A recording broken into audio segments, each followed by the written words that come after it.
こんにちは、中村えり子です。今日は、私のクローゼットの一部をご紹介したいと思います。クローゼットはちゃんと別の場所にあるんですけれども、ちょっとお見せするの恥ずかしいので、今日はその一部をここに持ってきました。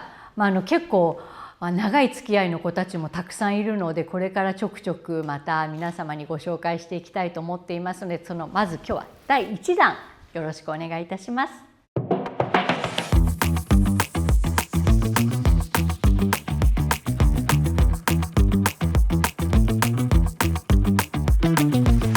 多分私がフランスで一番最初に買ったものですね。だからまだ住む前で観光で来てた時に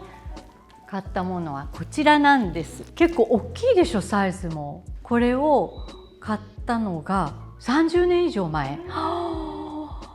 30年以上前のバッグです。まさに私が初めてフランスに足を踏み入れた時に購入した、そして私が多分人生で初めて買ったいわゆるブランドのバッグですね。当時はもうお店に入ったら全然棚にわーってたくさん並んでて、もうよりどりみどりなんですよ。でも私初めてだし、やっぱり長く使いたいのと、あと身長もある方なので、ちっちゃなものよりはちょっと大きくしっかり、それこそ仕事にも使えるぐらいがいいなと思ってこの大きさにしたんですね。でそれがなかったのでオーダーをしたんですけど、もう2ヶ月後には届いたんですよ、東京に。もうすぐに会社に持ってきたいと思ったんですけれども、なぜかそこから多分4、5年ずっと箱に入ったままだったんです。っていうのは、私はすごく自分の働いたお給料で自分のために買ったバッグだったんですけど、なんかこのバッグ私はまだ持っちゃいけない気がするって思って、結局多分初めてこの子が登場したのは27歳ぐらいだったと思います。それからもうなかなかガシガシ使うことがなく今に至ってるんですよ。実はすごく大切に使っているバッグです。だから本当に使いやすい大きさですし、もうどんな時にでも、今はもう準備万端でいつでも使える状況になってます。多分この中で一番古いのはこのバッグです。これ祖母が使ってたバッグで、本当は紐がついててね、きっとショルダーになったんだと思うんですけども、紐がないのを祖母が亡くなった後に母が「あなたおばあちゃまに似ておしゃれ好きだから」って言って譲ってもらったバッグなんですけれども、そう今エルメスですか？違うんですよ。だから一瞬そう見えるけれども違って、多分イタリア製なんですけれども、祖母はいつもバッグと靴を必ずお揃いで持っていたので、多分これの靴もあったんじゃないかなと思います。でも実はここもなんか作り方が面白くなっていて、で意外と物が入るので。どういうシーンに扱いになられるんですか？普段のこういう格好にジャケットを着てもうこれだけでもいいですし、あまり難しく考えてないですね。祖母の形見のバッグですこれは全くほら今までの2つと違って、これはポレーヌっていうパリジェンヌで大人気の。そうで、ワラっていうパイっていうバッグで、本当にそのパイを使ってるバッグです。斜め掛けもいいし、肩もできるし、私はいつもこうやって二重にして持ってるんですけど、可愛くないこれ結構カチッとした格好の時にあえてこういうパイを持ってみたり、もちろんサマードレスみたいなのにも合うし、中はねそんなにすごく入るわけではないんですけれども、すごい気に入ってる一個です。可愛いよね。で日本にも店舗ありますけど、フランスはものすごく並んでて、どの店舗もね、どこも並んでて、すごいコンセプトとかも好きで、バッグを作るのに余った革を使ってブーケを作ってたりとか、小物入れを作ってたりとかっていうのもとても今時ですよね。そう、これパイ。実は私ケープ好きで結構いろいろ持ってるんですね。パリってほら結構4月5月6月でも急に朝晩冷えたりとか、やっぱり結構寒い日があるんですよ。だからもちろんコートを着るほどではないけれども、なんかちょっと羽織物が欲しいっていう時にすごくこのケープがよくって、例えばこれは自分で自分へのプレゼントで買っちゃったんですけど、こういう感じ。ちょっと今日の格好にすごく合うわけではないんですけど、こういう感じで、もうこの手が自由に開くのがすごい好きで、でこれカシミヤなのでめちゃくちゃ軽くって、これはバーバリーです。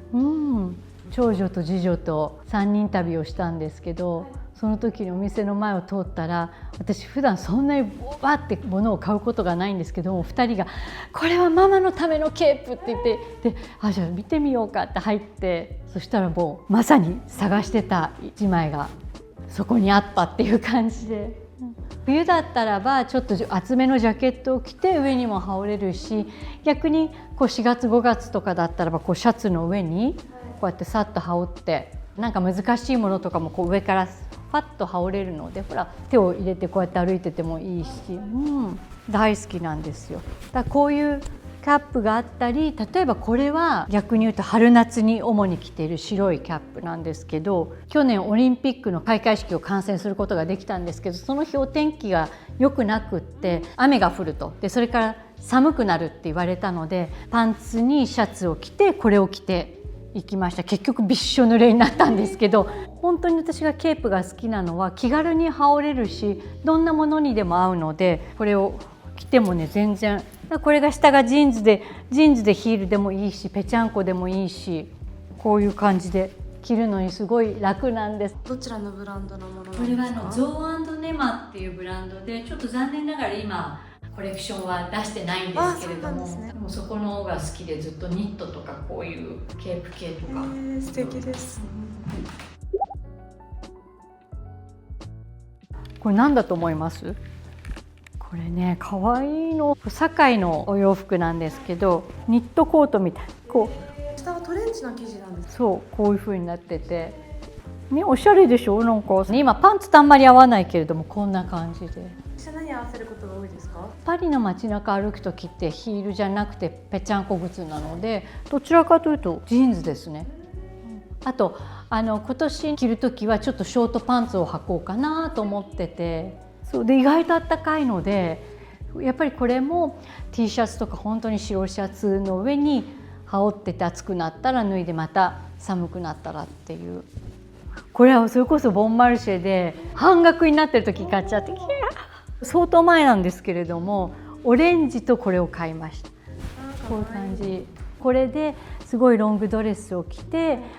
寒い日だったのでオレンジの方のファーを着て出かけたこともあるんですけど、これだと夏場でも、ちょっと日本だと蒸し暑いからそういう機会がないんですけど、フランスだとやっぱり朝晩の冷えがきつい時はこういうのあると1枚、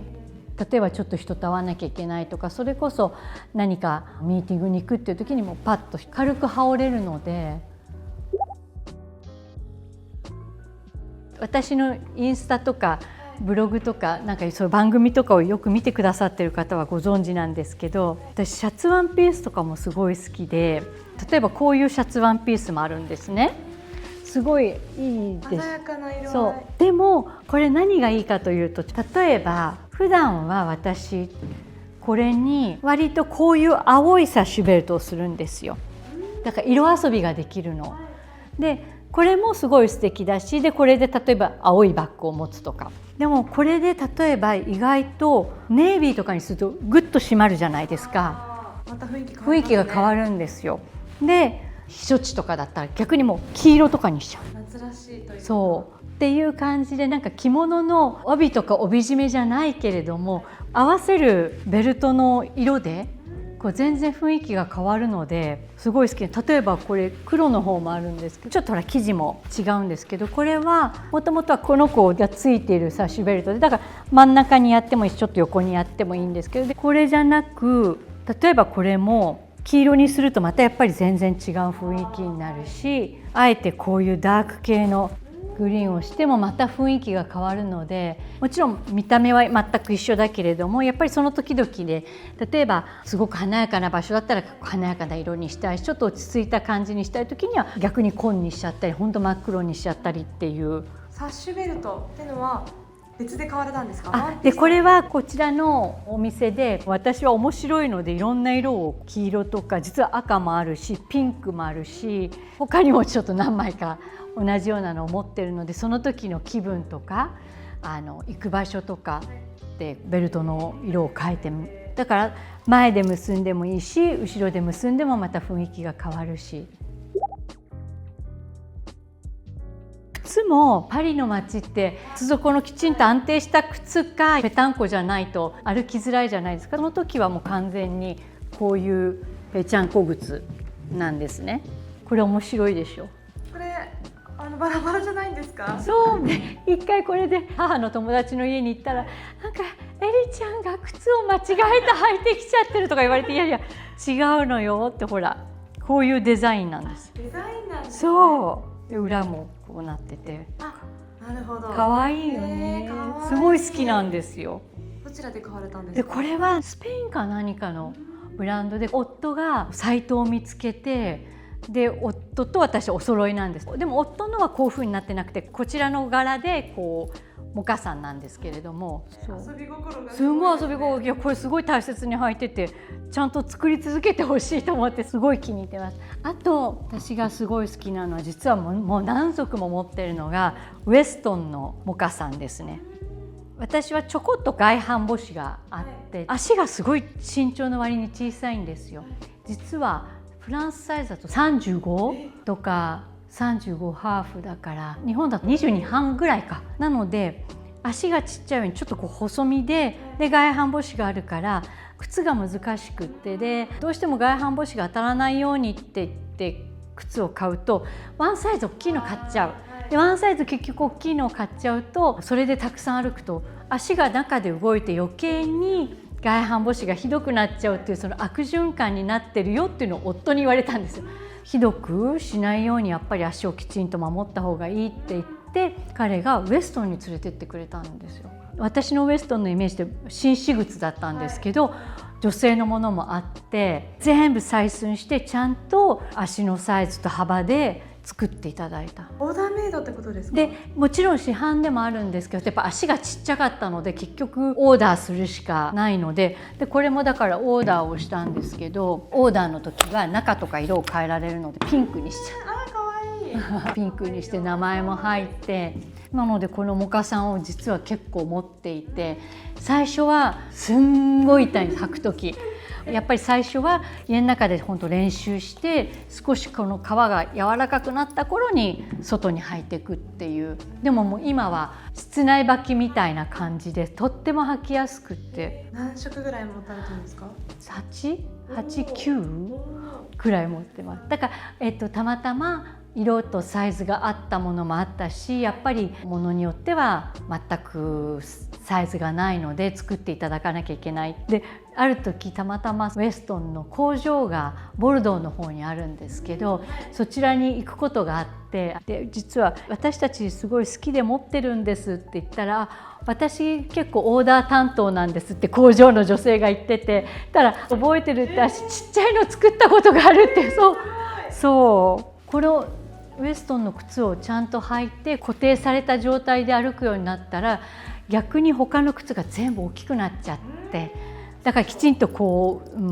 矯正なのか細くなったというのかで、あとはやっぱり皮が硬いと本当にどうしてもあちらこちら当たると、そういうのは持っていってその部分だけちょっとこう緩めてもらったりとかで、基本手で縫ってたりするので、そういう調整がすごく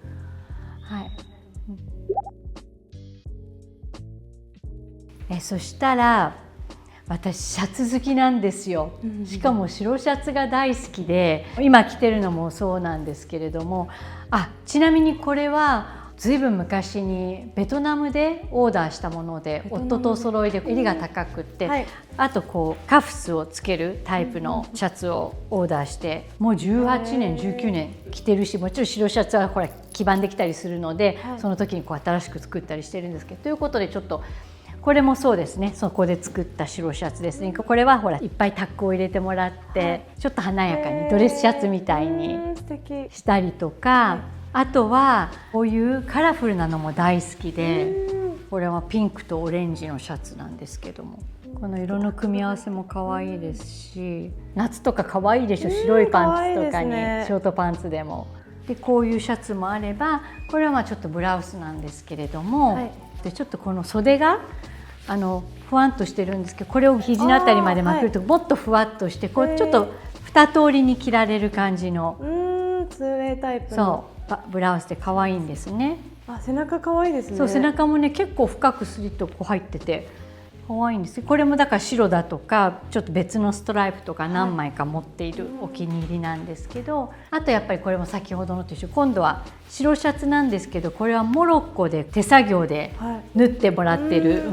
シャツですね。もともとやっぱり男性のシャツを作っている方が女性用も作ってるので、割とこう作りがしっかりしてて、こういうサイドもすごく素敵で、これは今度はネイビーと黒の部分がこれこうシルクのドレスシャツみたいに着られる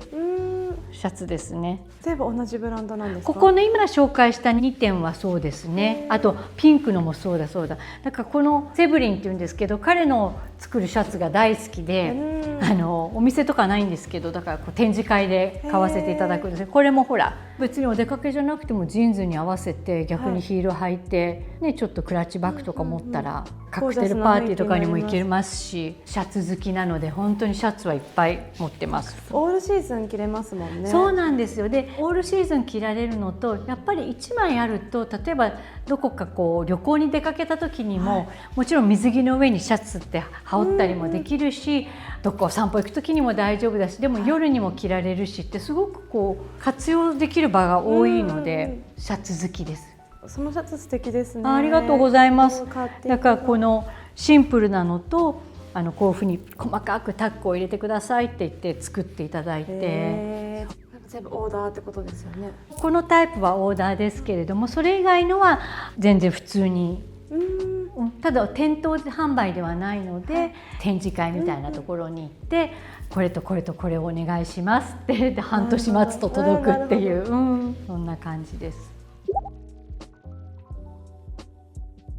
私巻物が大好きで、本当に20代の時から1枚ずつ大判のストールとか、ウールだったりカシミヤとか集めてきていて、で今もずっと集め続けてるんですね。こちら全部実はエルメスなんですけれども、これはもう30年前の柄で、これがここ最近のものなんですけど、全然なんかこう柄の感じとか違って面白いなと思って。スカーフもやっぱりこういう大判のものも一年中使えるんですよね。だからやっぱり夏場もやっぱりクーラーとかで結構冷えたりするし、そういう時にもさらっと羽織ってたら綺麗ですし、それこそ移動の時もそうですし、あとはこうやってちょっと私鏡が今ないからあれですけども、全然普通にこんな風にシャツの上にただやるだけでも、今の時期だったら大丈夫ですし、もちろん冬場だったらこれをコートの下にこう巻いて、首がキューッとするようにして上にコートを着たりとか、でも1枚あるだけで全然雰囲気が変わると思うので、スカーフっていろんな結び方もあるし、こういう色合いのものとかでも別にね難しく使わずに、なんかただただ本当にこうやってただ巻くだけでも巻いて、もう私とかその時の気分で適当に巻いてるので、さっきの華やかな印象と違って、ちょっとシックな感じ、もっと、なんかもっとタイっぽくキュッとできるし、逆にふわっと羽織るだけでもいいので、ストール好きです。すごく便利ですよね。柄が本当に素敵なので、なんかコレクションしちゃってるんですよ。ものによってはなんか色違いにしちゃう、もうすごい好きで、本当これすごいエレガントで大好きなの。わ、綺麗ですね。このベージュとネイビーの使い方とか本当に好き。これ大判なので、うち夫が身長が196センチあるんですよ。だから唯一共有できるのがこのストールとか、マフラー系なんですね。これは2人のもう共有で、ちょっとこっちも紹介しようかな。わあ、素敵です。だからもう冬の本当寒い時とかはグググググッともう顔のところまで引き上げてで、私はよくあと使ってるのが、なんかコートを着るのが難しい丈とか、なんかこの辺りがコート着るとちょっとゴワゴワしちゃうとか、そういう時にはストールを2枚違う色を重ねて上からこう毛布みたいに巻いて出かけたりしてます。コートを着ずにですか？コートを着ないで、だから本当に真冬だとちょっと辛いんですけれども、秋とかだったらばコートを着るとちょっとうまく袖が収まらないとかっていうようなデザインのものの時には大判のストールを2枚こう重ねて使ったりしてますね。素敵です。お似合いです。ピンク色もまた可愛いですね。ありがとうございます。皆様いかがでしたでしょうか。今日はクローゼットの一部をご紹介させていただきました。なんかこんなものがもっと見たいなとか、こういうスカーフの巻き方教えてほしいなんていうことがあったら、またぜひご意見をお寄せください。そしてチャンネル登録もどうぞよろしくお願いいたします。ありがとうございました。